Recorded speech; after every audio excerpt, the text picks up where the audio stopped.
A ver, pensemos en un viaje, pero no uno cualquiera, uno que dura 5 millones de años.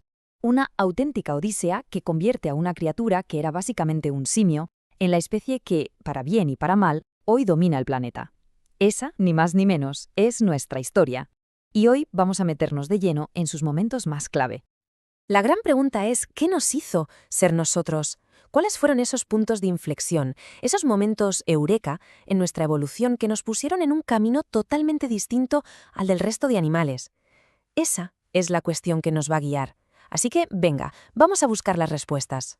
Y es que este viaje, toda esta transformación tan alucinante, tiene un nombre técnico, un término que usan los científicos para describir precisamente esto. Se llama hominización. Suena a palabreja complicada, ¿verdad?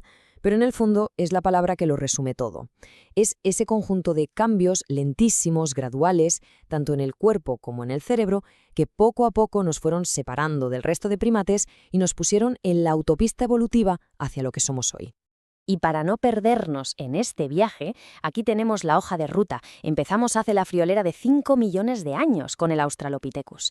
De ahí daremos un salto al ingenioso Homo habilis, después al aventurero Homo erectus y terminaremos, claro, con nuestra propia especie, el Homo sapiens. Pues venga, primera parada. Nos vamos directos a África, a sus antiguas llanuras, para conocer al primer pionero, al que lo empezó todo. El Australopithecus lo encontramos en África, como decíamos. Su dieta era básicamente vegetariana y, ojo, su capacidad cerebral no era muy diferente a la de un chimpancé actual. Hay que pensar que vivía en un entorno muy hostil, lleno de depredadores. Vamos, que la evolución le estaba empujando a espabilar. Pero el Australopithecus tenía unas en la manga, un cambio que fue la clave de todo. Se puso de pie, así de simple y a la vez así de revolucionario. Al caminar erguido, de repente tenía las manos libres. Y esto es un antes y un después, porque unas manos libres no solo sirven para correr o defenderse, sirven para coger cosas, para manipular, para crear. Es el pistoletazo de salida a la tecnología. Claro, con las manos ya libres, el siguiente paso estaba cantado. Había que empezar a usarlas para algo más productivo. Y aquí es donde entra en escena el siguiente protagonista, uno con un nombre que le viene al pelo: el Homo habilis, el hombre hábil. El Homo habilis llegó a convivir con los últimos Australopithecus allí, en las sabanas de África. Era un poco más alto, pero lo que de verdad marca la diferencia es que fue el primerísimo en tallar la piedra de forma sistemática para crear herramientas. Y para hacer eso, claro, se necesita más potencia, más cerebro. Y vaya si lo tenía. Mirad el dato, 700 centímetros cúbicos.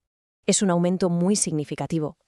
Ese extra de materia gris le permitió empezar a pensar y a planificar de formas completamente nuevas. Con estas herramientas, que eran la tecnología punta de la época, podían hacer algo revolucionario: desgarrar la piel y la carne de los animales muertos que encontraban. Y esto lo cambió todo, porque su dieta se enriqueció con proteínas, que son, ni más ni menos, el mejor combustible para un cerebro en plena expansión. Pero claro, África se empezaba a quedar pequeña. Con un cerebro más potente y mejores herramientas, la curiosidad, ese rasgo tan humano, empezó a despertar. Y el primero en hacer las maletas fue el Homo erectus, el gran explorador de la familia.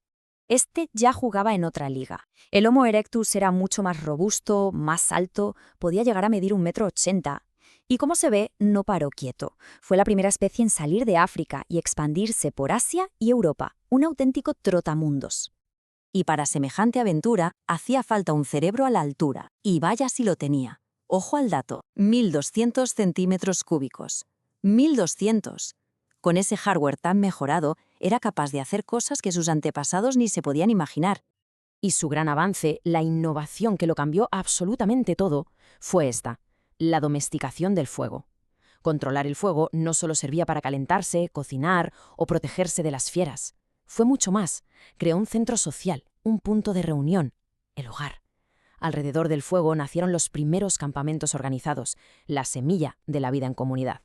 A ver, recapitulemos. Ya tenemos herramientas, tenemos fuego, un hogar y un cerebro que echa humo.